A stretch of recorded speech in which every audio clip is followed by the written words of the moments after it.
વડોદરામાં ભાજપ કાર્યાલય પર સન્માન સમારોહમાં જૂથબંધી. ચૂંટણીમાં વિજેતા ઉમેદવારોનો સન્માન સમારોહ યોજાયો હતો. આ સમારોહમાં કરજણ નગરપાલિકાના 19માંથી માત્ર 11 ઉમેદવારો જ હાજર.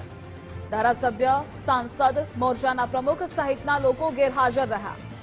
300 જેટલા અપેક્ષિતો સામે માત્ર 70 કાર્યકરો જ આવ્યા હતા. જિલ્લા ભાજપ પ્રમુખ સતીશ પટેલ સામે નારાજગીની ચર્ચાઓ પણ વહી રહી છે. અને આ મુદ્દે સંવાદદાતા અલ્પેશ જોડાયેલા છે. અલ્પેશ, વડોદરામાં ભાજપ કાર્યાલય પર સન્માન સમારોહ યોજાયો હતો, પરંતુ અનેક લોકો ગેરહાજર રહ્યા અને જૂથબંધીની વાતો પણ સામે આવી રહી છે.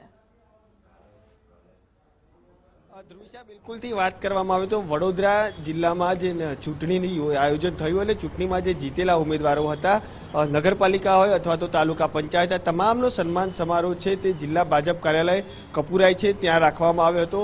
અને ક્યાંક ને ક્યાંક આ કાર્યક્રમની અંદર પણ ભાજપની જે જૂથબંધી છે તે સામે આવી છે. કારણ કે જે રીતે જોઈએ તો નગરપાલિકાની અંદર જે 19 જેટલા સભ્યો હતા કે જેઓને વિજય મેળવ્યો હતો ને આ તમામને ત્યાં બોલાવવામાં આવ્યા હતા, પરંતુ તેમાંથી માત્ર 11 જેટલા જ જે જીતેલા ઉમેદવારો હતા તે આવ્યા હતા અને તેઓનું સન્માન કરવામાં આવ્યું હતું.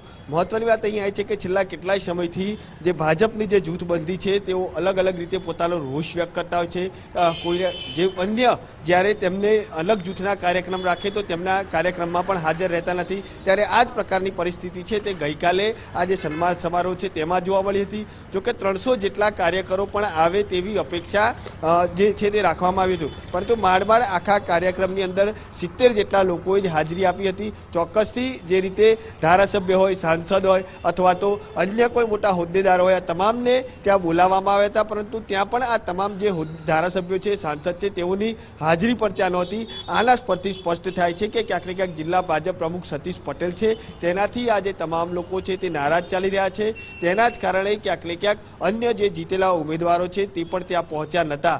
ચોક્કસથી કહી શકાય કે જિલ્લા ભાજપ પ્રમુખ સતીશ પટેલની પણ જીતેલા ઉમેદવારો ઉપર પકડ નથી, તે આ વાત પરથી સ્પષ્ટ થાય છે. કારણ કે જીતેલા ઉમેદવારો પણ ક્યાંક ને ક્યાંક જે ભાજપ પ્રમુખ છે તેમનું નથી માનતા અને પોતાના જે જૂથવાદ છે તેમનું કહી માની અને ત્યાં જે સન્માન સમારોહનો કાર્યક્રમ છે ત્યાં નથી ઉપસ્થિત રહેતા. ચોક્કસથી કહી શકાય કે વડોદરાના જે રાજકારણ, ભાજપનું જે રાજકારણ છે તેમાં ક્યાંક ને ક્યાંક જે આંતરિક જૂથબંધી છે તે સામે આવી છે. એન કેન પ્રકારે અલગ અલગ જગ્યાએ આવા જે કાર્યક્રમો છે તેનું આયોજન પણ થતું હોય છે, પરંતુ ક્યાંક ને ક્યાંક પોતાના જૂથના ના હોય ને અન્ય જૂથના જે કાર્યક્રમ રાખવામાં આવે છે તેના કારણે તેઓ ત્યાં જતા નથી. અને આ જ પ્રકારની પરિસ્થિતિ છે તે ગઈકાલે ભાજપ કાર્યાલય ખાતે જોવા મળી હતી.